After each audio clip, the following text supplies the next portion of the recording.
Hello, sunshine. I'm Alexi, Lalas, and welcome to the State of the Union podcast, where we look at the beautiful game on and off the field through the lens of red, white, and blue colored glasses. This episode, we'll be talking Champions League, club versus country, the soccer lobby, what is a VP of sporting, the art of changing teams, and so much more. But first, joining me, as always, my friend, my colleague, my guiding light, David Mosse, a soccer savant and a Fox soccer researcher and writer extraordinaire. Mosse, how you doing on this Thursday, May 11th, 2023? I am doing well. We were both on assignment today. We are. I come to you from our nation's capital here in D.C. The soccer lobby is hard at work. Myself and the great Carly Lloyd spent yesterday and part of today running around and meeting with both sides of the aisle and talking up the Women's World Cup and everything that we at Fox are doing. And so, I mean, look, that American soccer lobby, it is very, very powerful entity, and it can influence, which is a good thing. And you're over there in New York, right? I am in New York visiting the parents. I've been here for a couple days. Fun times already. On Tuesday, we hung out in Midtown Manhattan, and my father and I went to a soccer pub to watch the Real Madrid Manchester City game, which we're going to talk about on this pod. And then Wednesday, we spent the day in Brooklyn, walked around Prospect Park, etc., crossed the Brooklyn Bridge. So fun times already, and lots more to come. Did you watch anything? Have you been watching anything? I know you said you were going to go to a show at a certain point, but anything on your radar? We do have tickets to a Broadway show, Leopoldstadt, and Game 7 Knicks Heat is still a possibility because the Knicks last night won Game 5. They're down 3-2, so they have to win in Miami. Game 6. No, I have not watched the latest episode of Ted Lasso, but I've come to realize that my positive reviews of season 3 of that show has me really zigging while everybody else is zagging, because every time I look down at my phone, I see an article lambasting season 3. So I'm really going against the grain on that. Yeah, it seems that the general consensus, and the general consensus can be wrong. And again, I have not watched season 3, but it seems that at least in this season, Ted Lasso has finally jumped the proverbial shark. So we'll see if that holds true. I will be the ultimate judge of that when the season is over and I can binge it from start to finish. I didn't watch anything, although I came out on the plane, and usually, so what did I watch? Oh yeah, I watched a George Michael video, Freedom Uncut, I think it's called, which goes back through his whole career. Wonderful writer, wonderful singer, obviously one of the biggest pop stars to come out of the 80s, along with like Michael Jackson and all that he was up there with them. And I love rock docs, and so I'll watch them no matter what, but all rock docs are not created the same. And I thought this one could have been better, but he wrote it, he directed it, so you knew it was going to be from his lens. And that was still interesting too, but not great. Red lights is candle, my friend. Let's do it. All right, we got all sorts of stuff to talk about. Where do you want to start? We begin with U.S. soccer making news. We know they recently hired Matt Crocker as sporting director, and then we come to find out this week that they've named Oguchi Onyewu vice president of sporting. This is a newly created position. They made it clear this is not a replacement for Brian McBride as general manager, so we might still get a general manager as well. But Oguchi Onyewu added to the mix. Yeah, and it's an interesting mix being put in place and accumulated with JT Batson at the head, obviously Cindy Pollard-Cohn as the president, but then now with Crocker coming in, and then we haven't seen an org chart yet, so we don't ultimately know what this is all going to look like. But then you have, as we mentioned, Oguchi Onyewu, and where does he fit in? He is in charge of all of the clubs, both men and women, in terms of what's it called? Strengthening other stakeholder relationships. So, I mean, I don't know what the hell a vice president of sporting does in the United States Soccer Federation, but I do see a value in having somebody whose sole responsibility is to foster those relationships, make sure. I mean, look, I'm here in DC doing lobbying. So basically, this is a position of lobbying around the world, whether it's for youth players or, I guess more importantly, for full national team players, to make sure that it is a well-oiled relationship, and everybody understands what's going on. And so whether it's, you know, the release of players or the communication of what's going on with players, whether it's the recruitment of players, which we know is so important going forward, I don't know if that's a full-time job, but so I have absolutely no idea what Oguchi Onyewu is going to do. Keep in mind that, you know, he has been involved with the United States Soccer Federation. He's on the Athletes Council, if I remember correctly, and he has gone into, you know, kind of the front office business side of sports over the last couple of years. And so that they created a whole new position is a little strange, and it's not the Brian McBride position. So are they still going to fill that going forward? So there seems to be a whole lot more people that are going to be involved. And for those of you that scream and yell about, you know, cronyism and old boy, old girl network, I mean, Oguchi Onyewu, former player, been there, done that. He's been in the machine. And so this is a hire of somebody, not directly, but oftentimes within the machine. Whether you like that or you don't, that's the reality of the situation. Yeah, I'm not against this, but it is funny that while the rest of us are trying to simplify the org chart and suggesting maybe doing away with this position or that one, organizations like US Soccer, their instinct is always to add more layers of bureaucracy. So if they hire a general manager, now you have an extra person involved in these decisions when we were all suggesting maybe doing away with the general manager, but this is the way they've chosen to go. Yeah, and quantifying, you know, that type of job and what is success for him. And look, he will obviously, he's reporting to Crocker and others, I would think, and they, I would hope, would have an idea and a measuring stick, if you will, of what is success and what his mandate is. And maybe that'll become more public as we go along. And look, Oguchi Onyewu has worked in media, and so I think he has the opportunity to be a upfront facing type of personality in the United States Soccer Federation, and you know that's a good thing, I would think. But I just don't know what the hell the job is, and I guess we'll find out going forward. But congratulations to Oguchi Onyewu. Again, to your point, I don't know how much this changes the trajectory of U.S. soccer. It certainly doesn't simplify it from the outside. But again, we're not on the inside, and maybe Mr. Crocker and others believe that this is a vital and necessary position, not just to have, but to create. Well, you mentioned part of his job might be orchestrating the release of players. That issue has risen to the fore here with this upcoming Under 20 World Cup in Argentina. It begins May 20th, comes your way on Fox Sports. Yesterday, the U.S. announced a 21-player squad for that tournament. There are plenty of names of note going from back to front: Gabriel Slonina, Caleb Wiley, Justin Che. In the midfield, Jack McGlynn, Obed Vargas. Up front, Cade Cowell, Quinn Sullivan, Kevin Paredes, who will join after the group stage. But a lot of the focus has been on the players that will not be there, who were not released by their clubs, either in Europe or in MLS. Paxten Aaronson being the most notable, Eintracht Frankfurt opting not to release him. They still have the German Cup final coming up against Leipzig, plus they're fighting to get into Europe next season in the remaining rounds of the Bundesliga. And you also had some MLS clubs that chose not to release players like Brian Gutierrez, Jalen Neal. And so this has sparked a wider debate. The U.S. is not the only country dealing with this. I am crestfallen over some of the Brazilian players that won't be playing in this tournament. France, I read, they had 28 requests for players denied by various clubs. Remembering that Youth World Cups are not part of FIFA's official calendar, so clubs are not obligated to release players. So there is this larger debate as to their responsibility here, especially when it's your own country. What do you make of this whole issue? Well, you know, I've told you before, Mosse, that I don't get jacked up about youth development the way that others do. And it's not that I can't see the value or that I can't get excited about a young player and extrapolate it out. It doesn't interest me to see the unfinished product.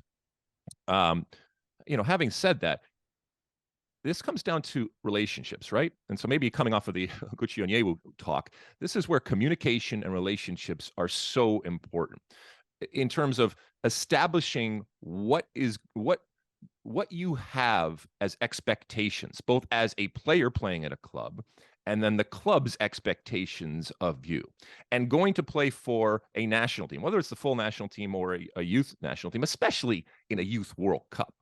that has to be dealt with early on. And, for example, I think I read, the great Jim Curtin talking about how he would never want to deprive a young player of not just the opportunity, but the honor of doing something like this. Now, Philadelphia can maybe afford to have that mindset because they're all about youth and it's all kind of part of the plan. And it's different, Mosse, when you're talking about a Ricardo Pepi versus another player. And so understanding what their ambition is and having an understanding that as a club, you are an asset. And then it gets into the business part that we've talked about. Does it benefit the club to have this player go? Because I don't think there's a club out there that is not going to release a player if they don't think that this is going to benefit that player. Either increasing the asset that they have, right? So the value increases because the player has a good youth World Cup, in this case, an under-20 World Cup, or it benefits because it fosters that relationship. It's almost, you get some leverage because you have agreed to do this, and there's a benevolence to it that might come back and serve you going forward. And you may want to be known as a coach or a sporting director or as a club in general that not only is okay releasing it, but encourages and wants their players doing these types of things. But there's also the risk of injury. And there's also the risk of devaluing a player or not having any change at all. And so Ricardo Pepi not going to the under-20 World Cup, I mean, I don't know, from a competitive standpoint, a U.S. standpoint, yeah, I would like to see him play there, but I don't know how it changes his value relative to the move that he's probably going to make this summer. And he's already involved in the national team. And if you're looking at, from a player perspective, using a youth World Cup or a youth national team as a stepping stone to the ultimate goal, which is playing for the national team, he's already done that, as have others when it comes to it. But there's still plenty of talent here when it comes to the U20 20 roster, but there is also plenty of talent that's not going to be there. Well, here's the Jim Curtin quote that's gotten a lot of attention. I have it right here. Okay. Sometimes we get in our own way and act like we're Europe or South America. We're not there yet. We're not Spain. We're not Germany. We're not Argentina. We haven't won a World Cup ever. Let's try to win every competition at the youth level and show we have great players, because we do. Think about the kids, too. This is a once-in-a-lifetime opportunity that they may never get back again. To prevent them from playing in a U20 World Cup, I'm sorry, I don't agree with it. Maybe I'm in the minority there, but that's what I believe in, and that's what our club believes. Any of the guys that Mike Varys, the coach, calls in, we will excitedly release them. Now, he said this a week ago. I do wonder, had Philadelphia advanced to the CCL final, and let's say they had tons of injuries in the midfield, they were shorthanded in that department, would he still have released Jack McGlynn and had him miss both legs against Lyon to play in the CCL in the Under-20 World Cup?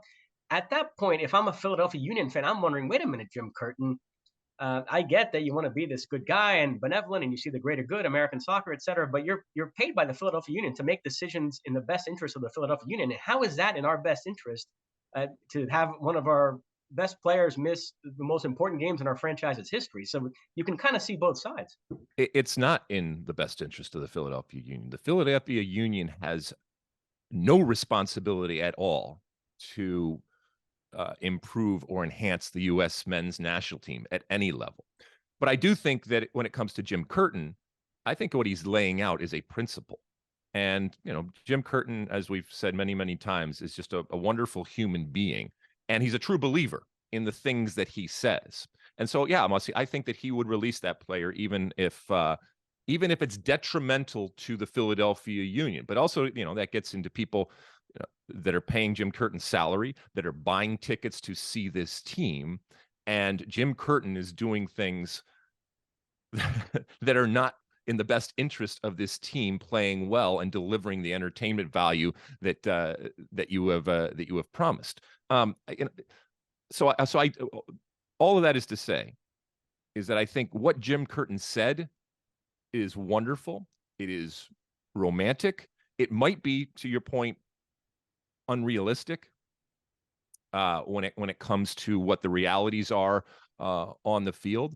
But it's also, I think we talked about this a few pods ago about identity and what is an identity. See, now that is an identity of a club. You may not agree with it, and we may poke holes in it as we have done, but at least that is establishing an identity. This is what I believe, and this is how the club is going to act relative to a situation like this. And other clubs may do it differently, and they will have a different identity.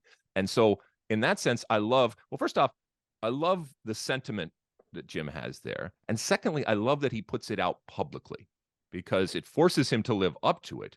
But I think it also shows the type of guy that he is and the type of coach that he is and why people have so much time for Jim Curtin. So that's great. And also, I think if you take a step back as a coach, your responsibility and your legacy is what these players become and how they improve. And if you honestly believe that that's the best course is sending a player, and by the way, Mosse, you might have a conversation with the player, and some of these players might have said, you know what, I don't, this is not something that I have a burning desire to do. And they might come to an agreement. All right, well, we're not going to release you, and we'll take the hit for that because if you come out and say that, it might not be the right. Anyway, but when Jim Curtin is talking about his players right there, I think that garners a lot of attention, and I think it provides a loyalty between him and players. And don't think for a second that he is not sending that out as a signal to future players that could potentially be with the Philadelphia Union. And we should say there's still plenty of talent on this roster, and they landed in a favorable group. They'll face Ecuador, Fiji, and Slovakia. So I do think the U.S. has a chance to make a nice little run in this tournament. We'll keep an eye on that. Like I said, it's coming up on Fox Sports, begins later this month. Lots of MLS players on this U.S. Under-20 roster, so that segues nicely into another action-packed weekend coming up in MLS. Before we go, Mosse, well, if you looked at this roster, I mean, we've already seen Gaga, Slonina, kind of break out and stuff like that. Is there anybody on this roster here that you think will use this in the way that we have talked about, use this World Cup to really take it to another level and either attract more interest than they already have their value, literally their value in terms of a transfer increase? The Obed Vargases and these types of players that are young, but they're not necessarily well known, and they, without a doubt, can benefit from having a good U20 World Cup. Yeah, Obed Vargas would be one, Cade Cowell, Jack McGlynn, guys like that. So yeah, I think there are. And there'll be breakout stars too. There'll be ones that we're not talking about that will break it out, and we'll use that platform as their kind of coming out party, and we'll return, to MLS wherever they go, that much more appreciated and obviously valued. All right, let's what kind of games we got this weekend, Mosse? What are you looking at? So we've got DC United hosting Nashville. DC will have to try to stop Hani Mukhtar, who's coming off that hat trick against Chicago. So I am in DC here, and I actually was out at the DC Stadium, which, by the way, is going to host the MLS All-Star Game this summer. They're very excited about that. It's sold out against Arsenal. We went out. Myself and Carly Lloyd went out and did an appearance over there at the Washington Spirit game. They were playing against Orlando in this cup that they have in the middle of the NWSL season. So it was fun. We had a good time. Again, a lot of the politicians were out there, and the stadium, I've been to that stadium a number of times. It's a really different and interesting type of stadium. We're going to talk a little bit more about stadiums later on in the pod, but everybody was very excited. I was talking to our security and everything, and they are all in right now on what Wayne Rooney and company are doing there. And Nashville, we just saw them coming off a huge win, and Hani Mukhtar that we talked about last pod is so good. And can they continue to do it when all of the focus is on that one player? But this is, I think that this is an important game for obviously being DC United at home, but to continue to establish, to not even make us believe or the security guard believe, but make sure that team believes in itself as to what they are doing, because I think they believe, but I'm still not quite sure. Inter Miami hosts New England. Joseph Martinez scored twice against former club Atlanta last time out to become the fastest player to reach 100 MLS regular season goals. What can he do for an encore here? I mean, when I was watching the broadcast last week and that 360 show over there with our friend Sasha Kleshin and others, they, even before the game, Bradley Wright Phillips was talking about, this is the game that kind of can open it up for Joseph Martinez. And look, if anybody knows about scoring goals and the ups and downs and the droughts and the feast and famine type of life that it is. It's a guy like Bradley Wright Phillips, and absolutely coming off a game like that, if you're an Inter Miami fan, you hope that Joseph Martinez has turned a corner, and the goals, obviously a penalty, and then a really nice run behind. You hope that now it starts going in for them, because they need someone, and they're coming up against arguably the best team in the league with Bruce Arena's New England Revolution coming down to Miami. But Phil Neville's still uh, on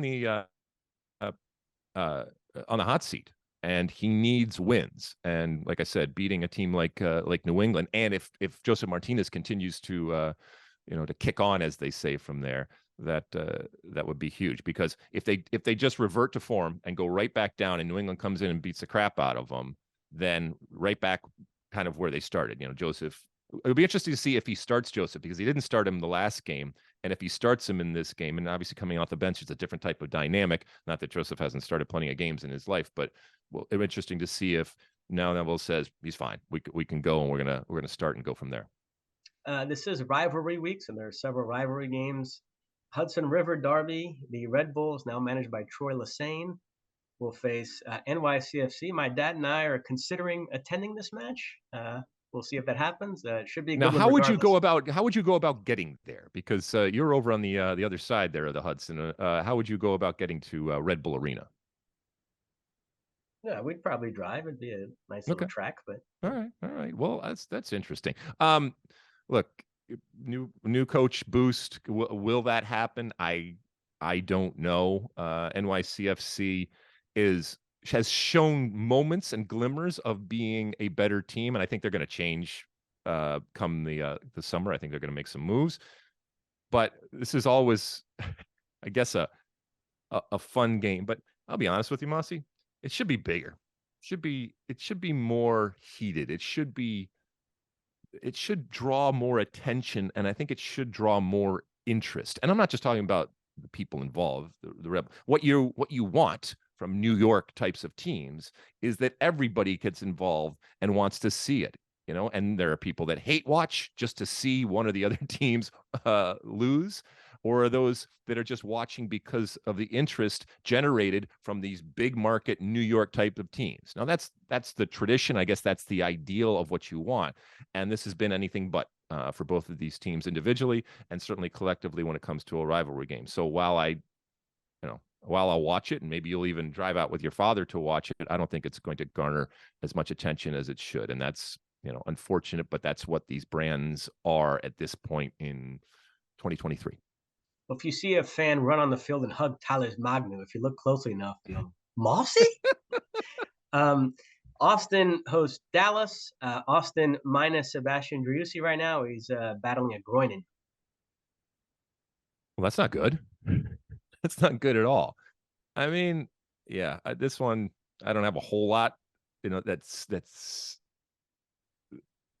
sticks out, other than, I mean, this has not been a good season for Austin. They have struggled. They are sputtering. And this was an Austin team that over the last couple of years, from a trajectory perspective, we felt they were getting better and better and better. And something has not clicked. I mean, maybe it's Claudio Reyna. I don't know. Maybe he was the important ingredient right now. But Austin has very quickly and very strangely become an average team, not even at times.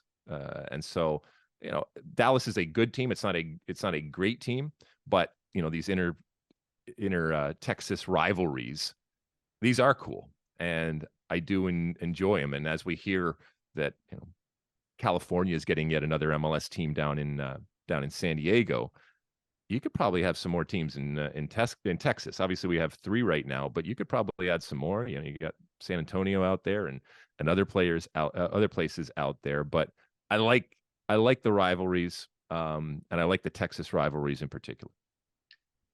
San Jose, remember, knocked off LAFC last weekend, handing them their first defeat of the campaign. This weekend, they're away to the Galaxy. A funny story here. You'll appreciate this. Most people now think the best rivalry in MLS debate centers on El Tráfico or Seattle-Portland. A couple of years ago, I was covering a Liga MX game with Keith Costigan and Kobe Jones on the call, and we ran a promo for a Seattle-Portland game. and Keith referred to it as the best rivalry in MLS.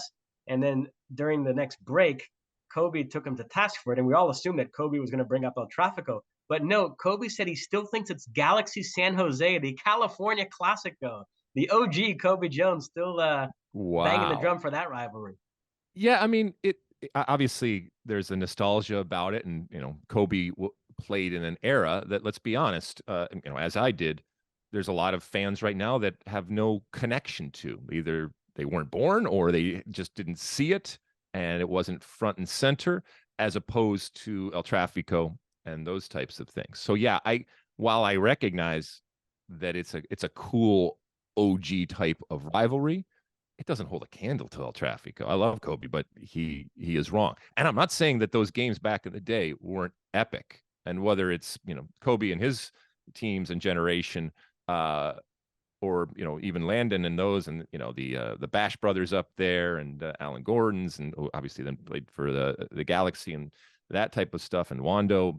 So yeah, there is an incredible history when it comes to these two teams, but I think the league has moved on, and that rivalry was not fostered in a way that even came close to rivaling an intra-city type of situation that occurred when LAFC came in. And the fact that LAFC is so good and it's within the market, I think it blows LA Galaxy versus San Jose out of the water. But it's 2023, and whether it's a rivalry or not, or whether I agree or Kobe agrees that it's a rivalry, it's the LA Galaxy that are at the bottom right now. This is the lowest point, as I said on the previous show, that I have seen the Galaxy.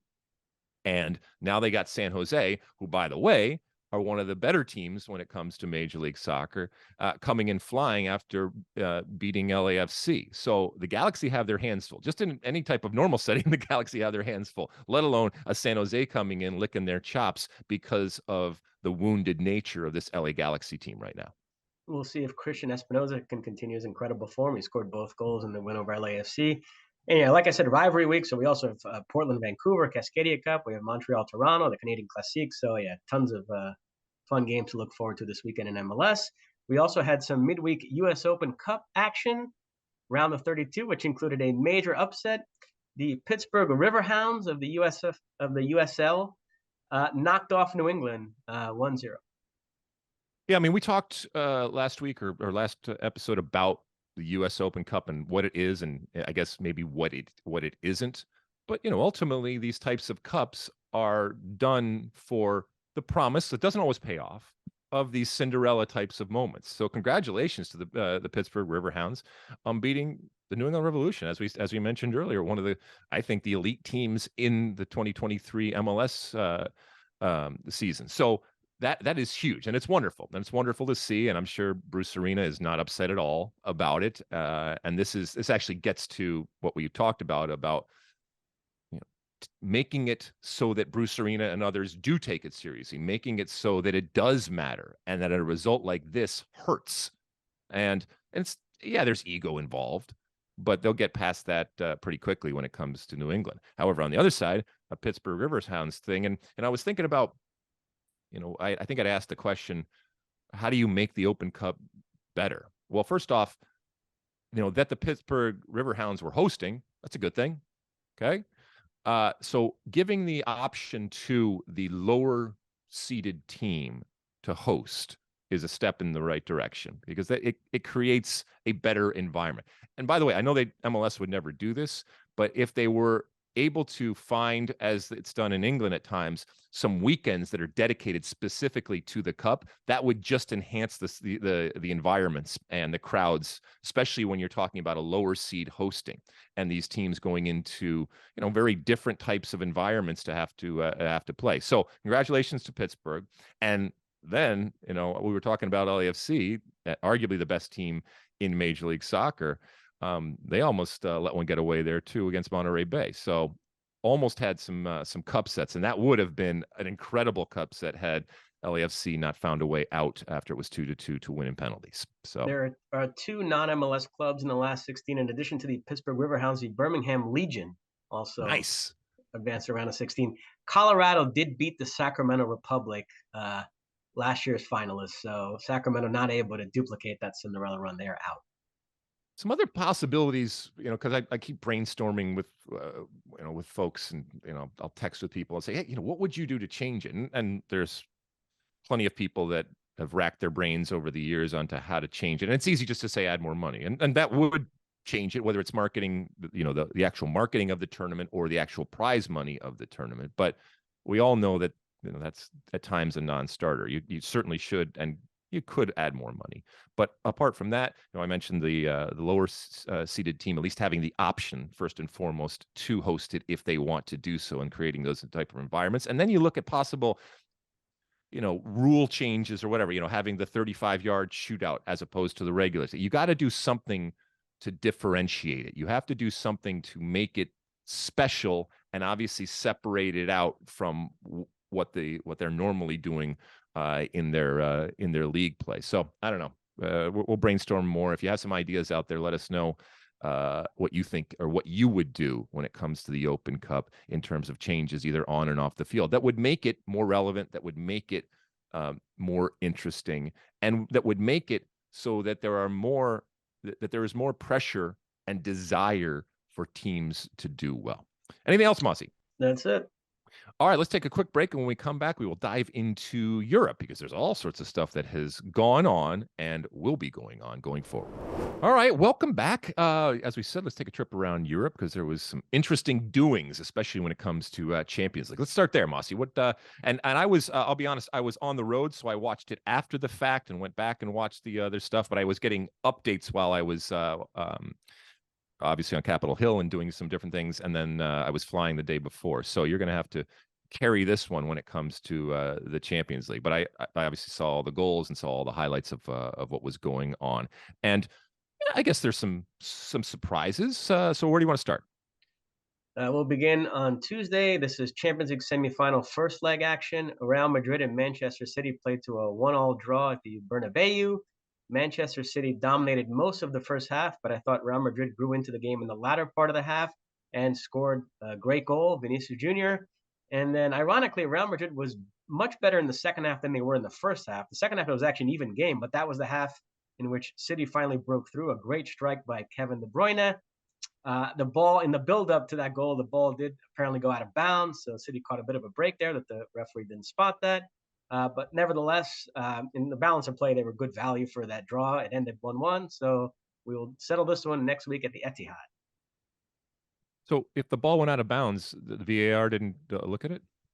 VAR did not look at it. There's some question about whether they could have even overturned it, because Real Madrid gained possession after that and then gave it away. So that starts a new phase of the play. Yeah, new phase play. Okay, got it. I mean, well, first off, the goal was, this perfect distillation of what high press wants to do and how it can fail, especially against a great team like Real Madrid. And, it doesn't mean that you don't pressure great players, but you have to recognize that if and when they break that pressure, and when they have great players like Vinny Jr. and others, it is going to be problematic. And it was a thing of beauty in terms of, it was just two big prize fighters looking at each other and say, bring it. In that Real Madrid said, we're going to play out of the back. And Man City said, and we're going to pressure you. And all it takes is either one, lack of timing, or two, just talent. And there's the timing one you can fix. The talent one, there's nothing you can do. And so the quick play, and then they were out. And you heard the announcers as soon as it happened, look out, because of this space that opens up once you break through that pressure. Now, keep in mind, it's hard to break through that pressure, and many teams don't break through that pressure. That's the whole yin and yang of that of the high pressure. And then once they're off to the races, they are off to the races, and your friend Vinny doing Vinny things. But you thought that even though Man City came back and tied it with, by the way, the shot from Kevin De Bruyne, and we extol his virtues on a weekly basis, and it'll be interesting to see when all is said and done with Kevin De Bruyne where he falls in that pantheon of players, because what he has done and what he has done consistently, and he doesn't necessarily have the international success to couple it, but damn, this guy is just awesome, and he hit it so sweet. Anybody that has ever played soccer, or I mean, I guess played anything, including golf, when you hit that sweet one. You know it. It just feels right. It comes off your foot. It requires what seems like little or no power because you just hit it so perfectly. And as soon as he hit it, he knew. And obviously that was, a key moment in the game. But you thought second half Real Madrid was actually better, even though they let him back into the game? Yeah, it was strange. They played much better in the second half than they did in the first half, and yet the half in which they led was the first, and then they allowed the equalizer in the second half. So go figure. But yeah, I mean, the fact that Ake didn't play and Kyle Walker came in instead mitigated some of what I talked about on our last podcast. Although City still stuck to that 3-2-4-1 formation, they did have a guy in there, Walker, who's a right back by trade, so he felt very comfortable drifting over there to guard Vinicius whenever needed. Although Vinicius still ended up having a great game and scoring a goal. Haaland was interesting because for a lot of this season, he was that type of center forward who was on the periphery of the game and only pops up to score goals. And if you can limit his service, you can take him out of the game. And then against Arsenal, he showed a whole different facet of his game, had this brilliant all-around performance, his link-up play, he was creating chances. And so we all thought, oh my God, if this is the new normal now and he can do this as well, then we all might as well just go home. But against Real Madrid, he did kind of revert to that previous type of player. He had only, I think it was 21 touches, the fewest of any starter on either side. And it wasn't like he missed any chances that he should have scored, but he just wasn't that involved. So Rudiger stuck to him the whole game. So it was interesting how Real Madrid were able to take him out of the game. So the question when we have these games is, did they do enough? But I don't know who to ask this question to. Is it did Real Madrid do enough, or did Manchester City do enough? Yeah, I think City is the better team, and I'm picking them to go through. But I don't think this result necessarily displeases Real Madrid that much. Right. They're more than comfortable going to the Etihad and trying to get a result. It's not that intimidating an environment. So to me, this Isn't is it not the end almost of the world. isn't that what Real Madrid does though? They go to these crazy things and they don't necessarily play great, and yet somehow they find a way out of it. When we've seen it time and time again. So I agree with you. To your point, I don't think that this Real Madrid team is looking at that as woe is me. They're just like, we'll go. And sometimes they don't even know how it happens, and sometimes it's not even pretty in the way that it happens. But they do find a way. So I don't think. Yeah, in a strange way, I don't think City did enough in this game, but they're a great team, and if, for example, Holland or others step up and they have all guns blazing, yeah, it might be the time where Real Madrid goes to the well and finds that it's empty. Then on Wednesday, we had our all-Italian affair, Milan derby at the San Siro. Inter take it 2-0. This was Milan's home match, for what that's worth. Both goals coming early, Dzeko and Mkhitaryan. They could have scored more. Calhanoglu hit the post. Inter thought they had earned the penalty on Lautaro brought down the box, but VAR reviewed it and took the penalty away, which I think was the correct call. Milan forced to play without Rafael Leão, who suffering from an adductor injury, picked up at the weekend against Lazio. So that was obviously an enormous miss. That's like taking Vinicius off Real Madrid. He's that important. They did hit the post in the second half, Sandro Tonali, but minus Leão, not a lot of inspiration there. So Inter take it 2-0, and they're obviously now in great shape to reach the final. I mean, and we knew that this was going to be one of these strange games where, yes, you're the home team, but it's your or yes, you're the away team, but it's still your home stadium. And obviously the percentages of fans changes relative from one game to the other, but the comfort level of both teams should not necessarily change. And yet when it came down to it, it didn't matter who was home and away. There was only one elite team out there, and that was Inter Milan, and they showed it. And to your point, they could have won more. So you thought that just to highlight the penalty call or the non-penalty call ultimately, did you think that it just wasn't a penalty, or did you think it was a dive? It's hard to call it a dive because there was a little bit of contact there, but he clearly embellished it. So well, I mean, first off, according to the laws, you don't have to have contact for a foul to have occurred. You take a swing at somebody, them jumping out of the way is not them diving in order to avoid, and you might not ever touch them, but you still have accosted them. In this case, you still could be charged with committing a foul going forward. But they went back and they looked at it, and yeah, I mean, I'm okay ultimately with the decision there, but more importantly, whether that decision went or didn't, AC Milan's got a lot of work to do, and I don't think we talk about not doing enough. They didn't even come close to doing enough, and I think that this is done and dusted. Even though it's 2-0, is it the most dangerous lead in sports in soccer? Yeah, I wouldn't say done and dusted, especially if Leon comes back. But certainly, I picked Inter to begin with, and I feel very good about that prediction after the first leg. I think they will be in the Champions League final. As we transition to the weekend action. Hold on. How about Dzeko's goal? Can we give him a little bit of love for the big man? Just reach around basically. Absolutely, and he's starting over Lukaku and really justifying it. Yeah, fantastic goal. Man. Yep. All right. What else? We transition to the Premier League, where we have a title race going on. The match is there this upcoming weekend. Arsenal will host Brighton. Manchester City are away to Everton. City with a 1-point lead and a game in hand. Keep in mind, Pep did not make a single substitution in that Real Madrid game, which if Sam Allardyce did that, I would have made fun of him. But because it's Pep, it was a genius move. Stick with the same 11. Right. Oh, Mosse, I love it. I love it. So, but he is expected to rotate in this game against Everton, which means guys like Foden and Alvarez and Mahrez might get a chance from the start. City seeing if they can remain in front of Arsenal. And Everton in desperation mode, right? I mean, if you're City, this is a great game. You can rotate, and you can also expect Everton to lose their and open up against you. So yeah, I mean, I think this is a problem for Everton. Arsenal, I think they should win, but you think that the Everton game, you think Pep's going to sit a bunch of players? I do. Can't be too many. I mean, he's still got a title race to deal with there. Like Real Madrid are out of La Liga completely, so they're going to put out a total B team in their game at the weekend. Pep, we'll see how he manages that, but I think it will be a rotation. But like I said, when the guys you're bringing in are guys like Foden, Alvarez, Mahrez, you're not losing that much. But if you're Arsenal or an Arsenal fan, you're hoping and waiting for that one moment, that one slip up. Do you see this City versus Everton as that possibility? Possible? Really? This late in the season, you'd rather be facing a mid-table team than a relegation threat team. You want to be playing teams that are kind of stuck in that no man's land where they have nothing to play for. Yeah, I guess. In this case, there is the desperation of Everton, so we'll see. And that's the flip side of this game, so we can transition to the relegation battle. Everton hosting Manchester City.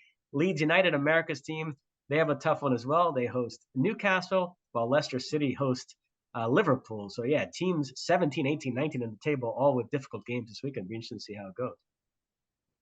Leeds is screwed, right? I mean, Newcastle is good, and oh man, and again, well, look, the desperation is part of the romance of this when it comes to watching Everton and watching Leicester and watching Leeds and watching these teams that are fighting for it. And while that evergreen conversation of promotion and relegation continues to go on, I just want to reiterate how I can see and I can be enthralled with the relegation battle and all of the, like I said, the theater that's going on, the angst both on and off the field, and as we said, the desperation and how that makes for, drama. And I can totally appreciate that. As I've said before, I've lived it, and it doesn't always make for the prettiest games, but there is a blanket of, like I said, of angst that is palpable, and that in and of itself ratchets up the competition. And you're looking at what others are doing, and this is happening. And to your point, Mosse, if one crazy thing happens, it fundamentally changes that setup. And now we're looking at both sides of it too, as you've perfectly laid out here, where, if City, for example, if it's that banana peel, then all hell breaks loose in terms of the title race. But also, if Everton were to get 3 points against City and these types of things happening, whoo, incredible.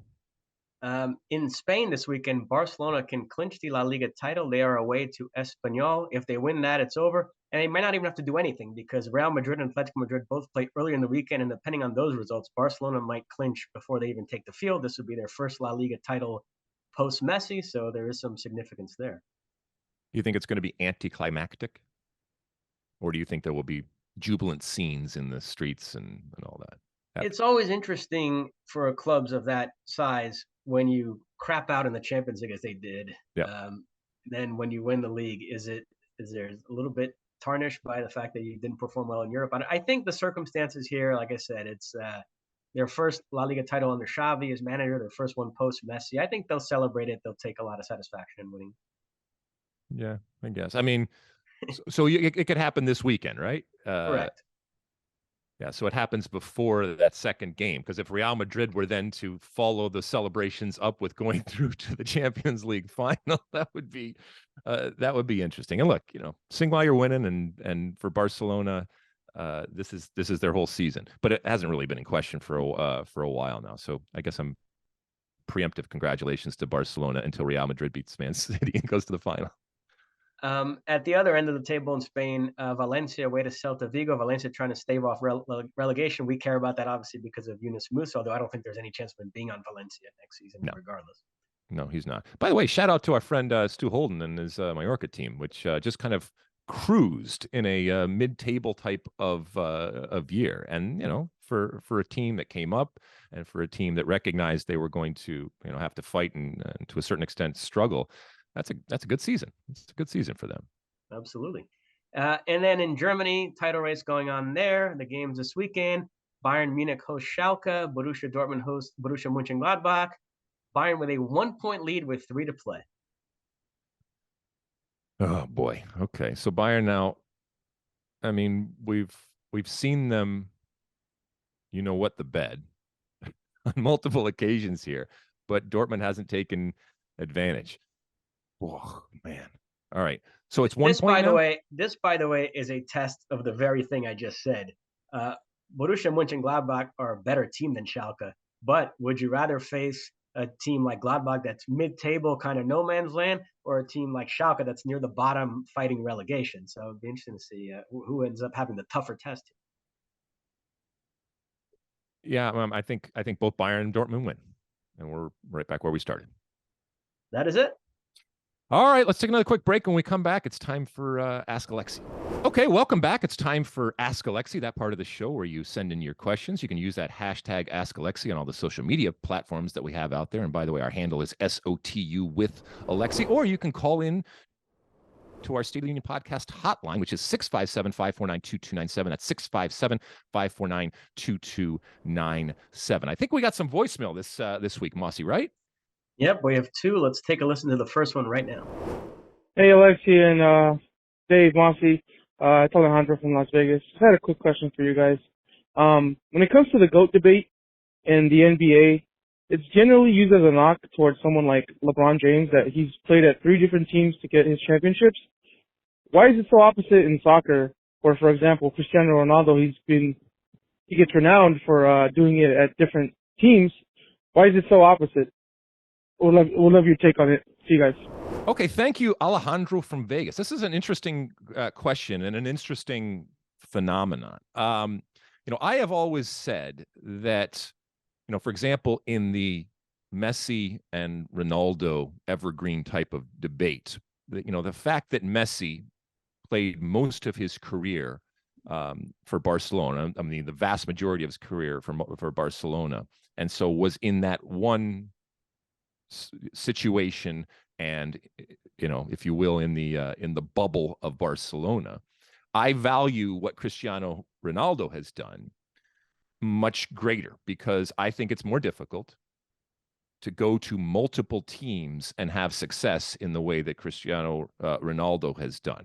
And it doesn't mean that I don't respect and value a one club player. And let's be honest, in the modern game, there are very few of those types of players that only play at one club. And it's admirable. You talked about Kobe Jones, for example, earlier in the pod, but that I don't know who from a basketball perspective is tearing down.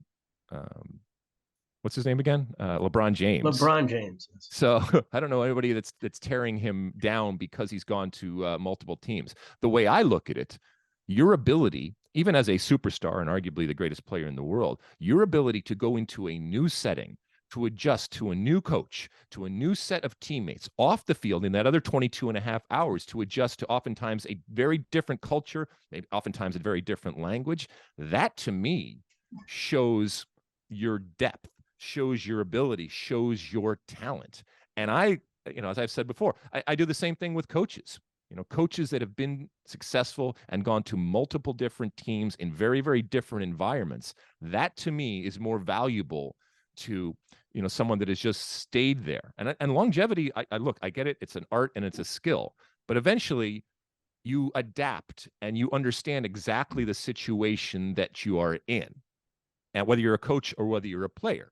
And it's almost as if you're on cruise control. And it doesn't mean you can't be the greatest player in the world or the greatest coach in the world. But when I see people go to different places, I attach more value to that than somebody is just one place and that's all that he or she is doing. And maybe it's just a soccer thing, that people do it differently and view it differently. I don't, and so I would apply that to LeBron James. The fact that he has gone, as great as he is, the fact that he has gone to multiple teams and been a success and won at those teams, in the evergreen conversation of how good he is and is he the greatest of all time, is he the GOAT, I would actually use that in his favor in terms of laying out what he did, as I would do with Cristiano Ronaldo or anybody else that has gone and been successful at multiple teams. What do you think, Mosse? Well, to be clear, I think LeBron has a greater claim to being the greatest ever in his sport than Ronaldo has in his. But to the extent that there is this dynamic where people are slagging LeBron for switching teams while they're praising Ronaldo, I think a couple things. LeBron switching teams, he's still playing in the NBA, while in Ronaldo's case, as you mentioned, he's going to different countries, different leagues with vastly different styles. So that can be turned into a positive. He's showing an adaptability to go to different situations and be successful. And in LeBron's case, I know people like Michael DeCourcy might get mad at me for saying this, but there is something inorganic about the way that he switches teams every few years, and the new place he goes, he immediately tries to form a super team and get a couple other stars to go there with him. Well, Ronaldo, his changes felt more organic, and I never felt like he was going somewhere just because it was a better chance to win than where he was previously. In fact, if you look at his career, he spent 6 years at Manchester United, and then when he left to go to Real Madrid, at that point, Manchester United was the better club. They were coming off 3 straight Premier League titles and had gone to back-to-back Champions League finals, while Real Madrid had been eliminated in the round of 16, 6 straight seasons. So you could argue Real Madrid was a bigger challenge at that point. He helped Real Madrid become what they became. And then after winning 4 Champions League titles in 5 years with Real Madrid, he left there to go to Juventus, a club that hadn't won the Champions League in more than 20 years. So you could argue in that case he was giving himself a bigger challenge, and then leaving Juventus when he did to go to this rebuilding Manchester United under Ole Gunnar Solskjaer at the time.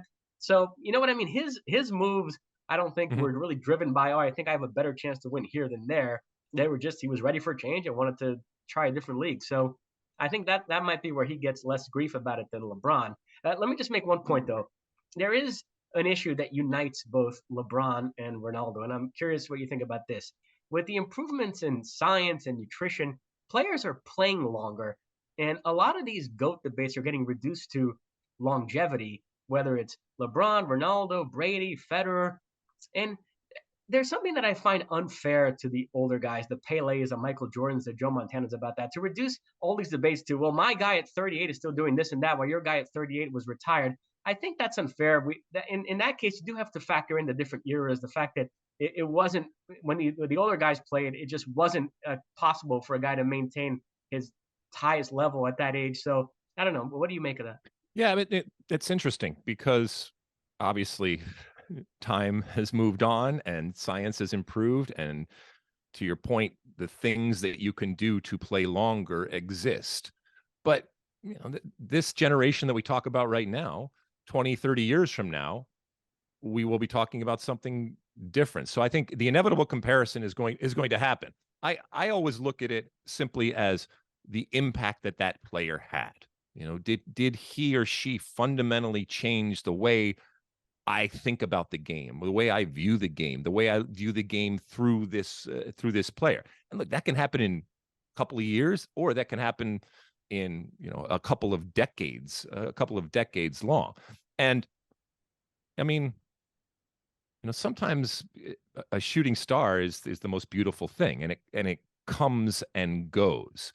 As far as being fair, I mean, this whole compare and contrast that we all do, I do it, you do it, everybody has done it between now and then. Yeah, it's not fair. because it's, completely different eras and obviously completely different technology and all the different stuff that goes into. What you really have to do is say, if Cristiano Ronaldo had been born in 1965 or 1970, how good would he ultimately be?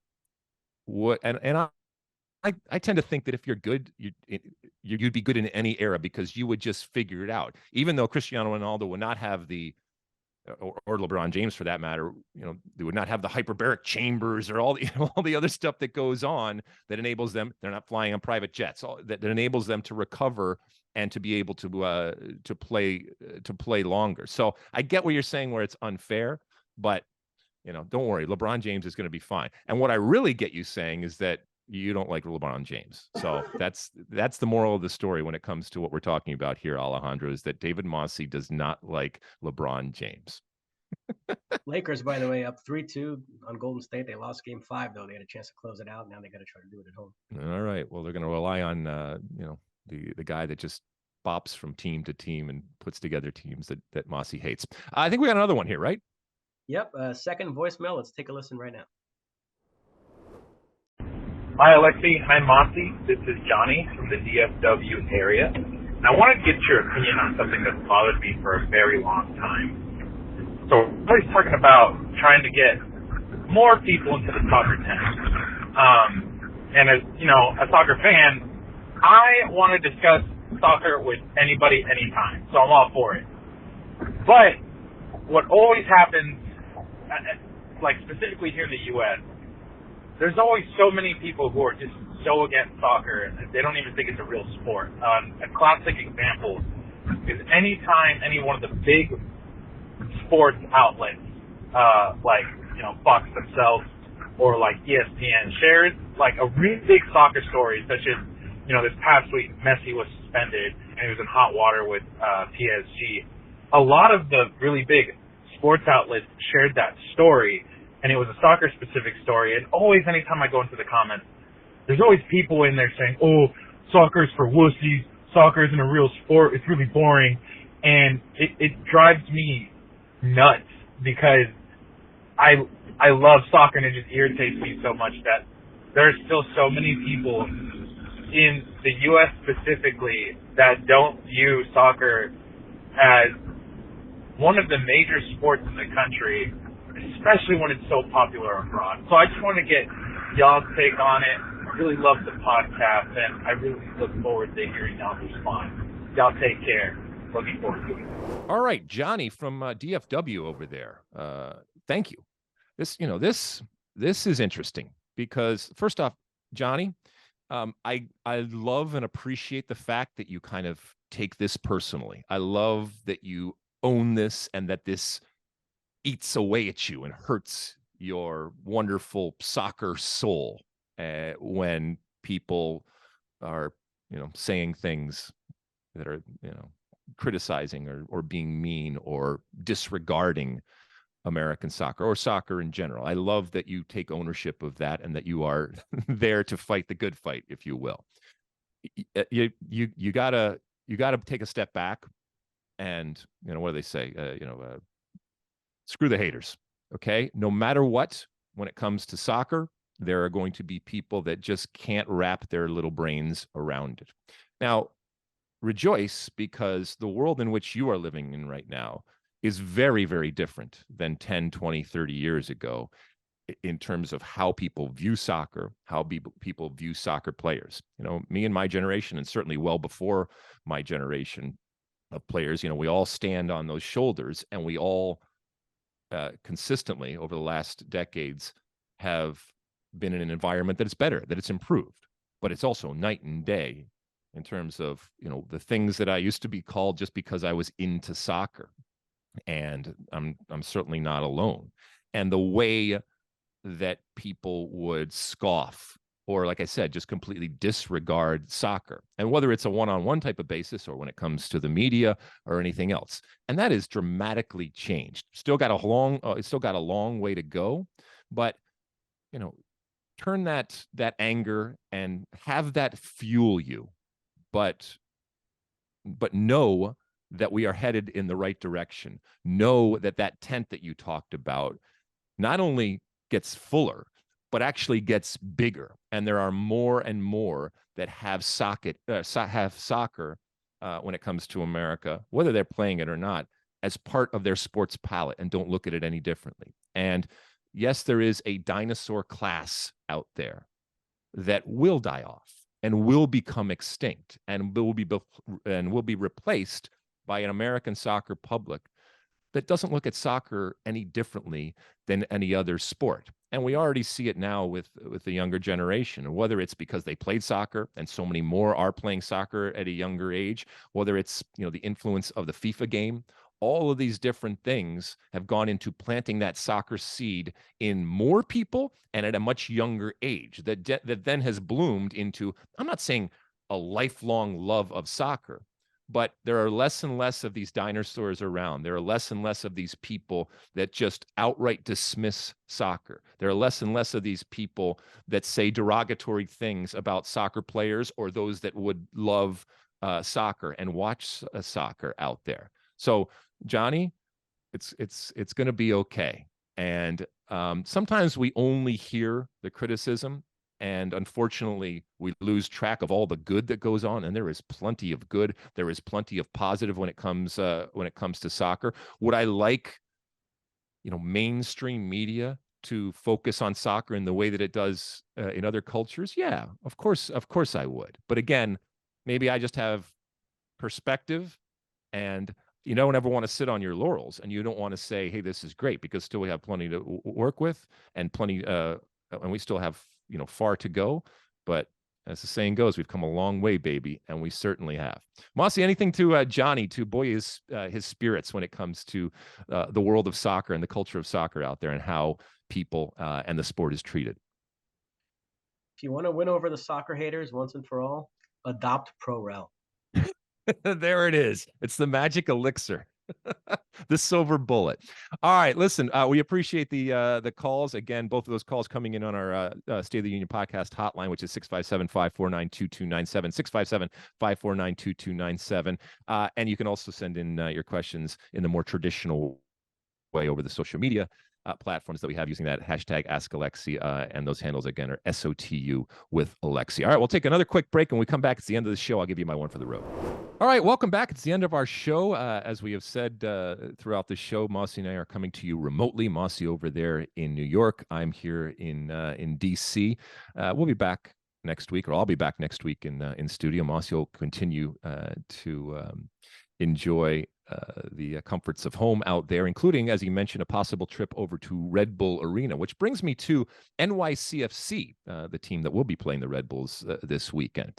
And I think I had mentioned last podcast, I took a shot at, not a shot, but, you know, I criticized Don Garber for his very public criticism of the Open Cup and talking about some of these environments that he doesn't feel are up to par and conducive, and therefore he doesn't care if people are watching it because he's not happy and doesn't see it as a proper environment. And, you know, I talked about NYCFC that has been in this league now for many, many years and came into this league promising a stadium, and yet has played at a baseball stadium for their entire existence. But we come to find out that that stadium is now to be made. We're looking at a $780 million price tag for the stadium in New York City's first ever soccer-specific stadium, 25,000 seats. Also has, as many of these projects do, all sorts of ancillary types of things, including a 250-room hotel, school, retail shops, affordable housing,